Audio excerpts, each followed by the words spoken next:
మనం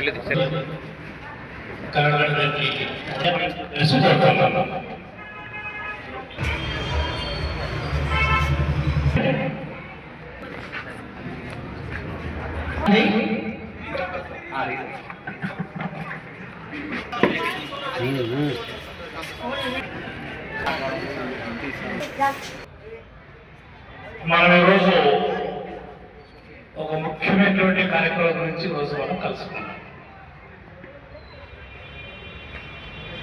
నంద్యాల మున్సిపల్ చరిత్ర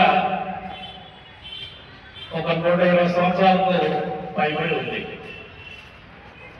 ఆ రోజు నుంచి అంత ముందు కూడా ఉంది.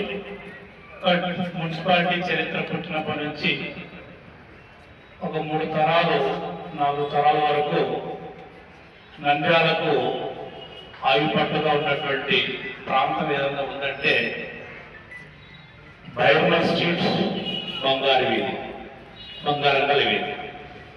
తర్వాత చాలా చాలా మార్పులు జరిగిపోవచ్చు. సో ఈ నేపథ్యంలో కొన్ని విషయాలు మనం చర్చించుకోవాల్సినటువంటి ఏర్పాటు ఇక్కడ అందరం మనం ఈరోజు మనం కలుసుకున్నాం. తప్పదు, మాట్లాడుకోవాలి, చర్చల ద్వారా ముందుకు వెళ్ళాలి అనేటువంటి ఒక ఆలోచనతో మీ ముందుకు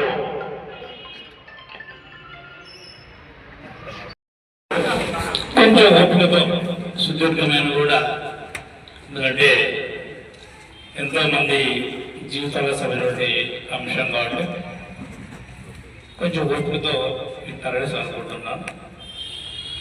ఈ నేపథ్యంలో మనం గమనిస్తే కనుక మన ఆర్థిక, సాంఘిక, రాజకీయ, ఆధ్యాత్మిక నేపథ్యాలకు అన్నింటికీ ప్రాంతం బయటకు స్టేటు ముడిపడి ఉంది.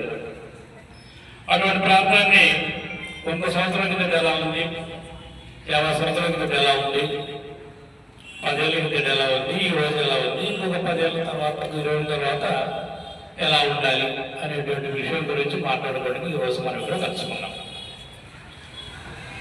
ఇక్కడ ఉన్నటువంటి వాళ్ళలో 60-70 ఏళ్ళ వయసు ఉన్న వాళ్ళు ఉన్నారు. అంటే ఒక 50-60 సంవత్సరాల వయస్సు నుంచి కూడా మీరు ఈ బైరవల్ స్ట్రీట్లో గమనిస్తుంటారు. సో అందులో రకరకాల వాళ్ళు ఉన్నారు. ఈ యొక్క నేపథ్యాన్ని గమనించుకుంటే కనుక మీకందరికీ తెలిసినట్టే అంశం అయినప్పటికీ నా సైడ్ నుంచి ఒకసారి చెప్పాలి కాబట్టి 50 సంవత్సరాల కింద ఈ నంద్యాల మున్సిపాలిటీ ఎలా ఉంది, ఈరోజు ఎలా ఉంది అని ఒకసారి ప్రశ్నించుకోవాలి. 50 సంవత్సరాల కింద బైబల్ స్ట్రీట్ ఎలా ఉంది, ఈరోజు ఎలా ఉంది, ఎంత జనాభా పెరిగారు, ఎంత వ్యాపారాలు వచ్చాయి, ఏ విధంగా వ్యాపారాలు జరుగుతున్నాయి, దానివల్ల మనం ఎంత లాభపడుతున్నాం, ప్రజలు ఎంత లాభపడుతున్నారు, వాళ్ళకి ఎలాంటి డిస్కంఫర్ట్ ఉంది, మరి వాళ్ళు ఉంటే మనం ఉంటామా, మనం ఉంటే వాళ్ళు ఉంటారు అనేటువంటి విషయాన్ని ఒకసారి చెక్ చేసుకోవాల్సినటువంటి అదొక ఏర్పాటు. మన కోసం వాళ్ళు ఉన్నామా, వాళ్ళ కోసం మనం ఉన్నామా, ఒకరి కోసం ఒకరు ఉన్నామా? మరి ఈ విషయాన్ని మాట్లాడుకుంటే కనుక మున్సిపాలిటీ మేము ప్రజలకు మెరుగైన సేవలు అందించాల్సిన బాధ్యత మున్సిపాలిటీ పైన ఉంది. అందులో ప్రధానమైన మార్గాన్ని ఒకటి రోడ్లు, కాలువలు, నీరు సరఫరా, కరెంటు, శానిటేషన్ ఇవి అందించాల్సిన ప్రధాన బాధ్యత మున్సిపాలిటీ పైన ఉంది.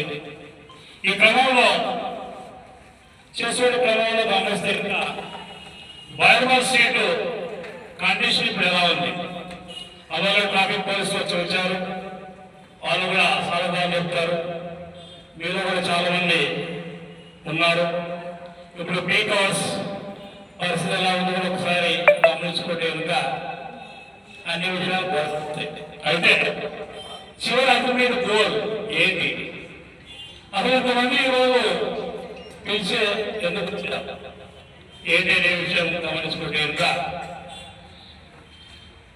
ఈ యొక్క మున్సిపాలిటీ ఉన్నటువంటి ప్రధానమైన రోడ్లలో ఈ 2 ప్రధానమైన, తర్వాత వచ్చేటివన్నీ కూడా శ్రీనివాస్ సర్కిల్, సంజీవ్ నగర్ సర్కిల్ తర్వాత వచ్చింది. ఆ తర్వాత పీటింగ్ రోడ్డు తర్వాత వచ్చింది. ఇప్పుడు కొత్తగా చెప్పుకున్నటువంటి పద్మావతి రోడ్డు తర్వాత వచ్చింది. ఒకటే ఒకటి ఆత్మకూరు బస్ స్టాండ్ నుంచి గుడిపల్లి వరకు ఒక రోడ్డు ఉంది. దానికి అనుసంధానంగా ఈ 2 రోడ్లు ఉన్నాయి. తర్వాత వచ్చాయి. మరి ఈ ప్రాంతాన్ని ఇలాగే వదిలేలా దీన్ని కూడా వాటితో పాటు సమానం కలపాలా అనే ఒక ప్రశ్న. మరి కలుపుకు ఎలా ఉంటుంది, కలుపుకు ఎలా ఉంటుంది?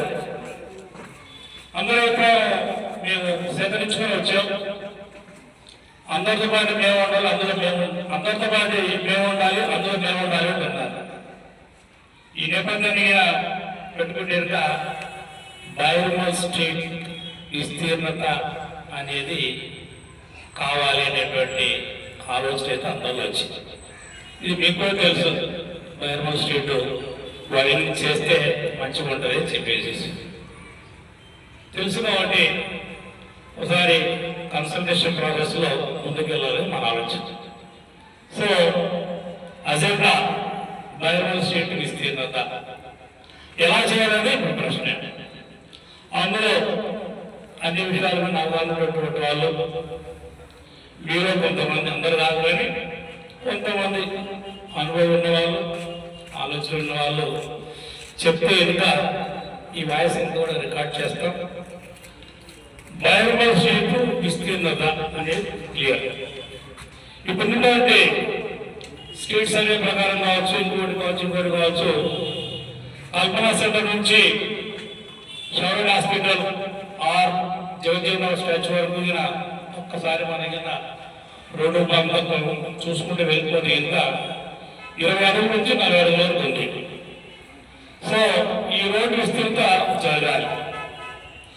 ఎంత జరగాలి, ఎలా చేయాలి ఏంటంటే రాబోయే తరాలు మరి ఒక 30-40 ఏళ్ళ పాటు దృష్టిలో పెట్టుకొని ఈ పట్టణం ఎంత అభివృద్ధి అవుతుంది, నెక్స్ట్ ఒక 20 years 30-40 ఏళ్ళలో ఎలా ఉంటుంది విషయాన్ని దృష్టిలో పెట్టుకొని రోడ్డు విస్తీర్ణత ఉంటుంది. ఇది ఒక అజెండా. సో అజెండా నెంబర్ 1 విస్తీర్ణత జరగాలనేది ఖాయం. ఎంత మేర జరగాలని అది అనేది 2వ పాయింట్ డిస్కస్ పెడతాం. ఎలా చేస్తారు ఏంటి అనేది 3వ ప్రశ్న కింద మాట్లాడుకుంటే కనుక. సో ఈ 3 పాయింట్ల మీద మీ యొక్క విలువైన అభిప్రాయాలు ఇస్తారేసి ఈరోజు మిమ్మల్ని కూడా రమ్మన్నాం. మీరు ప్రతి ఒక్కరు మాట్లాడుతూ ఉంటే ప్రతి ఒక్కరి అభిప్రాయాన్ని రికార్డ్ చేస్తాం. మా తరఫున అన్ని విషయాలు అవగాహన మా పెద్దవాళ్ళు మాట్లాడుతుంటే వాళ్ళ పెద్దవాళ్ళ యొక్క విషయాన్ని కూడా రికార్డ్ చేస్తాం. అన్ని కలిపేసి మన స్పెషల్ ఆఫీసర్ అయినటువంటి జిల్లా కలెక్టర్ గారు మనందరి బాగా చూసేటువంటి ద్వారా న్యాయశాఖ మంత్రి గారు అయినటువంటి శ్రీ ఎన్నబడి ఫరూక్ సార్ ముందు, మైనార్టీ న్యాయశాఖ మంత్రి అయినటువంటి ఫరూక్ సార్ ముందు పెడతాం. ఓవరాల్గా ఈ యొక్క రోడ్డు విస్తరణ ఏ విధంగా తీసుకెళ్ళాలి అనేటువంటి విషయాన్ని అయితే కూలంకషంగా చర్చించి ముందుకెళ్ళాలని మన ఆలోచన. సో దీనికి సంబంధించి ఇంకో విషయం మీరు వెంటనే ప్రశ్నిస్తారు, అసలు ఎంత చేయాలనుకుంటున్నారు అనేది వస్తారు. ఎగ్జిస్టింగ్ మాస్టర్ ప్లాన్ ప్రకారం 40 feet అని ఉంది, 40 feet ఉంది. కానీ నెక్స్ట్ జనరేషన్స్ దృష్టిలో పెట్టుకుంటే కనుక, ఎందుకంటే ఉన్నటువంటి స్ట్రీట్ సర్వేను చేసుకోవడానికి 3-20 చేసుకోలేకపోతున్నాం. ఒకసారి చేసినాక మళ్ళీ 20 చేయడం సాధ్యమవుతుందా అనేటువంటి విషయాన్ని దృష్టిలో పెట్టుకుంటే కనుక మాస్టర్ ప్లాన్ కాదు, ఇంకాస్త ఎక్స్టెండ్ అవ్వాలనేది మన ఆలోచన. సో 40 వారు 60 ఎలా ఉంటుంది భవిష్యత్తులో దృష్టి పెట్టుకొని ముందుకెళ్ళాలని మన ఆలోచన. సో 20 అడుగులు స్ట్రీట్ సర్వే ఎగ్జిస్టింగ్ ఉన్న వాళ్ళకు ఎక్కువగా త్యాగం చేయాల్సి వస్తుంది, 40 అడుగుల వాళ్ళు తక్కువ త్యాగం చేయాల్సి వస్తుంది. సో ఈ 2 విషయాలు నియోజకవర్గం చేయడానికి ఈరోజు డిస్కషన్. అందువల్ల విజ్ఞప్తి వారందరూ కూడా మాట్లాడడానికి అవకాశం ఉంది, మాట్లాడేవాళ్ళు మాట్లాడాల్సి కోరుతున్నాం. ఎవరిది కాన్స్టిట్యుయెన్సీ, ఎవరిది ఆన్ రికార్డ్. ఏంటంటే నేను ట్రాన్స్పరెన్సీ లేకపోతే నేను ఒక అడుగు కూడా ముందుకు వెళ్ళాను, ఒక అడుగు ముందుకు వెళ్ళాను. కాబట్టి ముందు నాకు ట్రాన్స్పరెన్సీ ఉండాలా, నేను చెప్పే విషయంలో నిజమైతే నాకు ఉండాలా, నేనేం చెప్తానో అదే చేయాలి. ఆడొకటి చెప్పి ఇంకోటి చెప్పినది లెక్కలేదు. ఈ యొక్క నంద్యాల భవిష్యత్తు అనేది సింగిల్ ఎజెండా. నంద్యాల భవిష్యత్తు, నంద్యాల ప్రాంతం అందరూ కూడా బాగుండాలి అనేది సింగిల్ ఎజెండా. సో ఇది నేపథ్యం. సో ఇక్కడ చాలా మంది తెలిసిన వారు ఉంటారు, మాట్లాడితే. నమస్తే సార్, నా పేరు బద్రిశెట్టి సాయిశ్వరన్ తేజ అండి. మాకు మొత్తం బైర్మల్ స్ట్రీట్ లో 8 షాపులు ఉన్నాయి. ఫస్ట్ షాప్ వచ్చేసి మన గౌరవనీయులైన ఎమ్మెల్యే గారి ఇంటి దగ్గరనే 4 సైడ్ రోడ్ ఉండేది. తర్వాత మన మెడికల్ షాప్స్ పక్కన 5 షాప్స్ అండ్ బసవన టెంపుల్ ధర్మకర్తలం కూడా మేమే అండి. సో మొత్తానికి కలిపి 8 షాపులు ఉన్నాయి. మేము ఆలోచించింది ప్రకారము సార్ వాళ్ళకు అందరికి మున్సిపాలిటీకి రెస్పెక్ట్ ఇచ్చి యాజ్ పర్ ద మాస్టర్ ప్లానే రోడ్డు విస్తరిస్తే బాగుంటుందని చెప్పి నా అభిప్రాయము. ఒకవేళ విస్తరిస్తే దానికి కానీ కాంపన్సేషన్ ఏమిస్తారు? మెయిన్ అదే కదండి, ఎవరికైనా కాంపన్సేషన్ ఏమిస్తారు? ఇప్పుడు నేను బిల్డింగ్ ఓనర్ని, కొంతమంది ఓన్లీ అద్దెల మీదనే డిపెండ్ అయి ఉంటారు, కొంతమంది అద్దెలు రాకుంటే వాళ్ళ జీవనోపాధి ఆగిపోతుంది. సో వాళ్ళకు కాంపన్సేషన్ ఎలా వస్తుంది అనేది క్లారిటీ ఇవ్వాలని నేను కమిషనర్ గారిని కోరుతున్నాను. కొంతమంది టీడీఆర్ అన్నారండి, టీడీఆర్ అనేది ఎలా ఇస్తారు, ఎట్లా ఇస్తారు అనేది ఒక క్లారిటీ కూడా ఇవ్వాలి. ఒకవేళ టీడీఆర్ ఇచ్చినా అది మనం మార్కెట్ లో 30 to 40% కంటే ఎక్కువ అమ్ముకోలేము.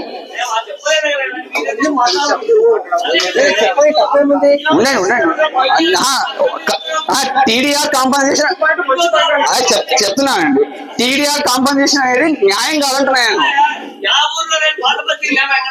అదే సార్,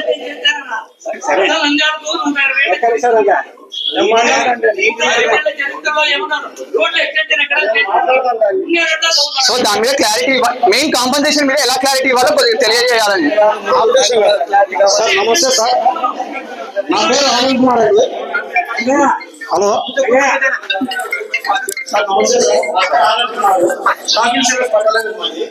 ఇప్పుడు గవర్నమెంట్ హాస్పిటల్ నుంచి గాంధీ చౌక్ వరకు విస్తరణ చేశారు. దాని ఫలితం ఏమన్నా ఉంటే విస్తరణ చేశారు, దాని ఫలితం ఏమన్నా చెప్పగలుగుతారంటే మీరు దీన్ని కూడా స్టార్ట్ చేస్తారు. నేను ఒక్క బయట అడుగుతున్నాను సార్, దాని ఫలితం మీరు అభివృద్ధికి మేము సహకరిస్తాం, 100% మేము సహకరిస్తాం. అభివృద్ధికి మేము రెడీ ఉంటాం. ఎక్కడైనా కానీ ఒక ఫుట్పాత్ మీద నర్సరీగా అవకాశం ఉందంటే మర్చిపోయింది, అది క్లియర్ చేసి ముందు ఈ పని చేయండి. కూడా ఎవరు ఉన్నారు సార్, చచ్చిపోతారు. నాకు 2 ఆడపిల్లలు, మాకుండేదే 15 అడుగుల రూము, ముందర షాప్ ఉంది. ఒకరిపై మాట్లాడాను సార్, ఏ ఒక్క అడుగు కొట్టే కూడా మేము బతికోవడం కాదు సార్. నాకు 2 ఆడపిల్లలు, ఇంటర్మీడియట్ చదువుతారు, బీటెక్ చదువుతున్నారు నా పిల్లలు. మీరు చెప్పినా నుంచి రాత్రి నుంచి కునుకులేదు, ఏం జరుగుతుందో నాకు బీపీది, ఏం జరుగుతుందో నాకు ఆలోచన లేదు. రోడ్డు విషయం జరిగితే ఏ విషయం జరుగుతా ఏం సార్, క్లబ్లో వచ్చేసి రాత్రి 7:30 అయితే ట్రంగల్ టైం పట్టడానికి పోలీసులు రెడీ ఉంటారు.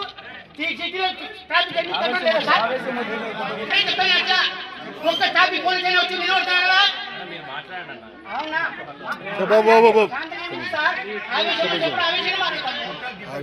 సార్, బయట సీట్లు అయితే రోడ్డు కటింగ్ అయితే ఎవరు బతకరు సార్. సన్నా తక్కువ పెడితే మేము రజకులం, మాకుండేదే పాత స్థలాలు ఇచ్చినాయి, అవే దాన్ని బతుకుతున్నాం సార్.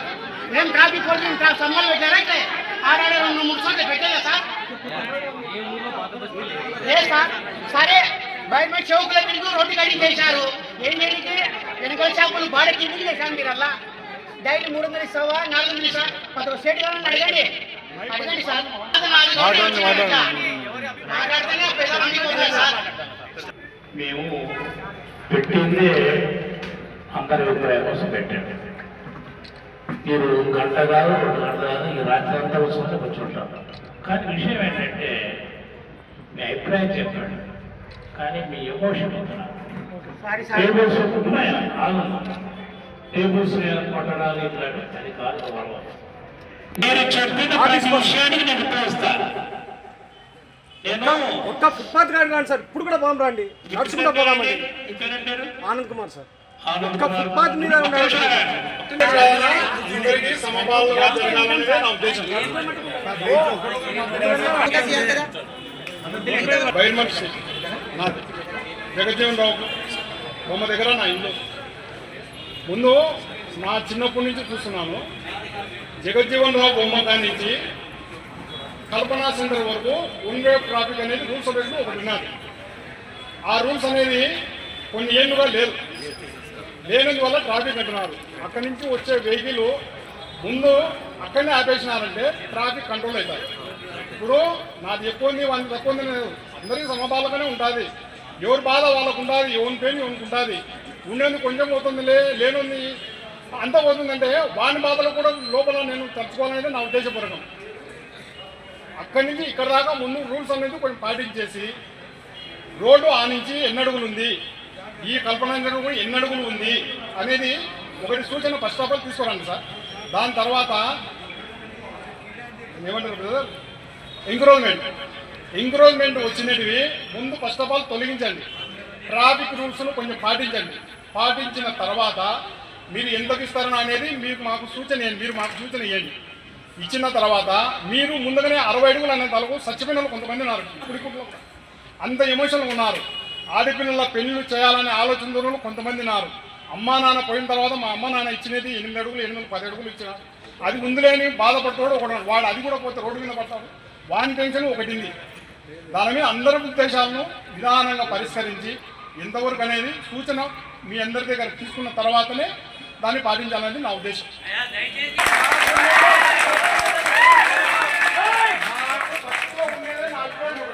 ఒక వైరల్ సీటు ఒక సూదికా నుంచి కొరగా కొనుక్కోవాలన్నా కానీ వైరల్ సీట్లో బస్సు దిగాల కల్పనా సెంటర్ రూపంలో వాడు పెళ్లి కావాల్సిన సామాన్లని కింది మీద కొనుక్కోపోతాడు. ఈ రూల్స్ పెట్టేసి ఈ 2 వర్గాలను ఈ 2 లైన్లను ఓల్డ్ సిటీ మీద పెట్టేస్తే వాళ్ళ జీవనోపాధి బాగుంటుందనేది నా ఉద్దేశం. ఉంటాయి కాబట్టి అప్పుడున్న జనాభాకు ఇప్పుడున్న జనాభాకు చాలా తేడా ఉంది. ఇప్పటికి నాకు 45 ఏళ్ళు, నేను పుట్టినప్పటి నుంచి ఇదే రోడ్డే ఉంది. కానీ కొంతవరకు అభివృద్ధి అనేది కూడా ఇంపార్టెంటే. చాలా మంది ఇప్పుడు ఏమంటున్నారంటే పాత బస్తీ చేయమంటున్నారు. పాత బస్తీ అంటే ఇప్పుడు చిన్న మనకు ట్రాఫిక్ సమస్య అనేది ఆడ 1 వే పెట్టమంటున్నారు. ఆడ 1 వే పెడితే ఏ బండ్లు కూడా తిరగవు. వ్యాపారస్తులు కూడా కాస్త గమనించాలని కోరుకుంటున్నాను. ఇప్పుడు జనాలు అనేది తిరగకపోతే మన వ్యాపారాలు చాలా డ్యామేజ్ అవుతాయి. కొంచెం నిదానంగా ఆలోచన చేయండి. ఎవరు బాధపడదండి చెప్పే విషయానికి. ఇప్పుడు పద్మావతి నగర్, సంజీవ్ నగర్ అంటున్నారు. ఇప్పుడున్న పెద్ద మాల్స్ కానీ షాప్స్ అన్ని అక్కడికే వెళ్తున్నాయి. ఇప్పుడు ఇక్కడనే బాడుకునే షాపులు ఏమంటున్నారు, ఇప్పుడు మేము ఇక్కడ డెవలప్ అయినాము, ఇన్ని నుంచి కొడితే మా పరిస్థితి లేదని బాధపడుతున్నారు. ఎందుకంటే బాధ అనేది ప్రతి ఒక్క వ్యక్తికి ఉంటుంది, సహజమైన విషయం అది. ఎందుకంటే డైలీ పూట గడవాల్సిందే, పిల్లలను పెంచుకోవాల్సిందే, చదివాల్సిందే, ఆరోగ్య సమస్యలు ఎన్నో ఉంటాయి. కాబట్టి కాస్త అభివృద్ధిని మనం సహకరిస్తాము. ఆ గవర్నమెంట్ వాళ్ళు కేటాయించిన 60 అడుగుల రోడ్డు కాకుండా ఇప్పుడు చాలా వరకు ఒక 10 అటుపక్క 5 ఇటుపక్క 5 అంటే 10కి అందరికి సమంజసంగా ఉంటుంది. ఇంకోటి ఆ కటింగ్ చేసిన ఈ ఎంక్రోచ్మెంట్ అనేది ప్రతి ఒక్క షాపులు పాటించరు. ఆ ఎంక్రోచ్మెంట్ కు కొంచెం మీరు కూడా మున్సిపాలిటీ వాళ్ళు ప్రతి ఒక్కరు చర్య తీసుకోండి. తర్వాత ఇప్పుడు ట్రాఫిక్ అన్నప్పుడు పోలీసులు ఒక్కరు కూడా ఉంటున్నారు.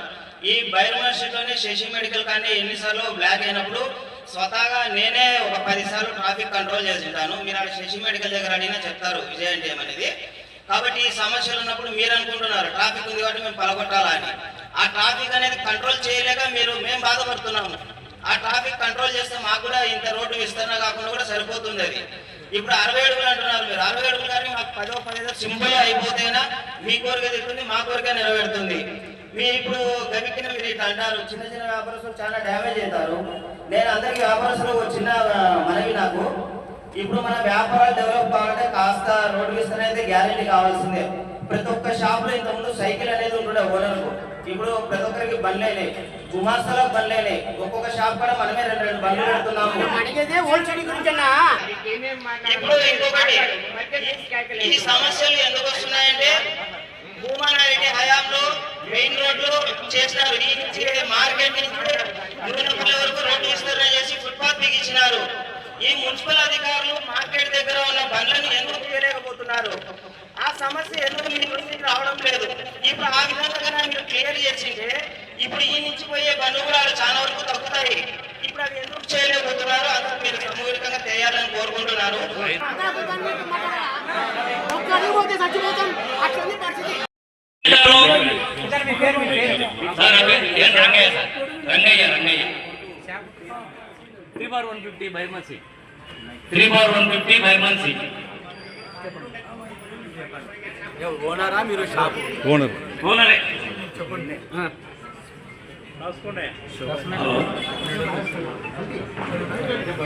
నంద్యాలకు ఎవరన్నా కానీ ఏ పిల్ల కానీ ఎక్స్టెన్షన్ రోడ్ ఎవరన్నా ఆలోచన చేసినారా?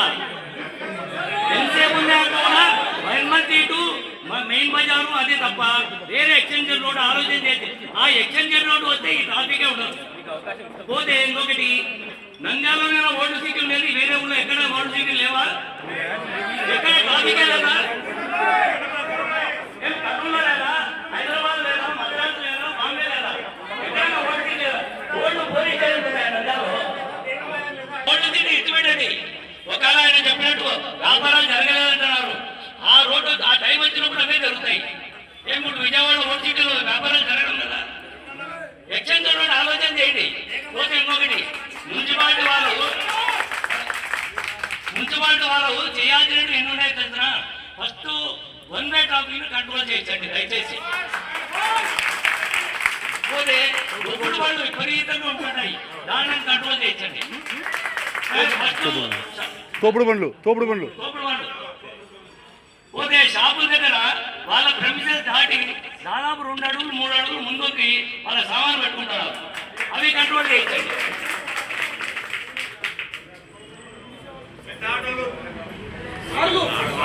భారీ వాహనాలు పోతే ఇంకొకటి సార్, నంద్యాల మున్సిపాలిటీ వాళ్ళు చేయాల్సినవి ఎన్నో ఉన్నాయి, అవి చేసి దాని మీద ముందు దృష్టి పెట్టండి. నంద్యాలలో మోటార్ సైకిల్ పార్కింగ్ లేదు. పోతే ఆ పార్కింగ్ లేనప్పుడు ఎవరైనా వస్తాడు, ఆడ పని చూస్తున్నాడు, పోతాడు. పోతే ఆడోళ్ళకి పాస్ వచ్చిందంటే పోసేదానికి ఒకళ్ళు కూడా లేదు, నువ్వు పోసుకుంటా మేము పోసుకోం. దాన్ని కంట్రోల్ చేయించండి. పోతే కార్ పార్కింగ్ ఎక్కడ లేవు. అసలు డే టైం వచ్చి పోలీస్ స్టేషన్ కాడ చూడండి, కనీసం 100 మోటార్ సైకిల్ ఉంటాయి అక్కడ. పోతే మార్కెట్కి ఎవరైనా పొద్దున పోవాలంటే అసలు లోపల వరకు ఛాన్సే ఉండదు. ఆవులు అదే కూరగాయల మార్కెట్ లో లోపల ఎన్ని షాపులు. ఒకరైతే ఒక ఆమె అయితే వాడు 30 రూపాయలు ఏమి పట్టుకుంటే చెప్తే 20 ఇస్తూ ఉంటే కొనేపో అని మాట్లాడుతున్నారు వాళ్ళు. లోపల అంత దౌర్జన్యం ఉంది. లోపల అందరి ఎక్స్చేంజ్ ఏమైనా ఇంత ముందుకు వచ్చినారంటే అడిగేట కూడా లేడు. ఎవరు పోలీసు వాళ్ళు ఎవరు ఉన్నారు అక్కడ అక్కడ? ఏం సార్, ఇప్పుడు నంద్యాలలో సీసీ కెమెరాలు పెడితే ఈ ఒకే ట్రాఫిక్ పెట్టినప్పుడు ఏదో మోటార్ సైకిల్ పోయిన వారికి అమ్మడే భయం పడతారు కదా. ఆడాడు పెట్టండి, వాళ్ళ పైన ఒక 4-5 సార్లు తిరగడు అసలు. ఆవులు ఊరిండి ఆవులే. కాబట్టి దయచేసి సార్ ఓల్డ్ సిటీని ఓల్డ్గానే ఉందండి, ఏమి ఎక్స్టెన్షన్ ఉండదు. కొత్త సిటీకి కొత్త టౌన్ ప్లానింగ్ అరేంజ్ చేయించండి దయచేసి, మేము కోరుకుంటేది.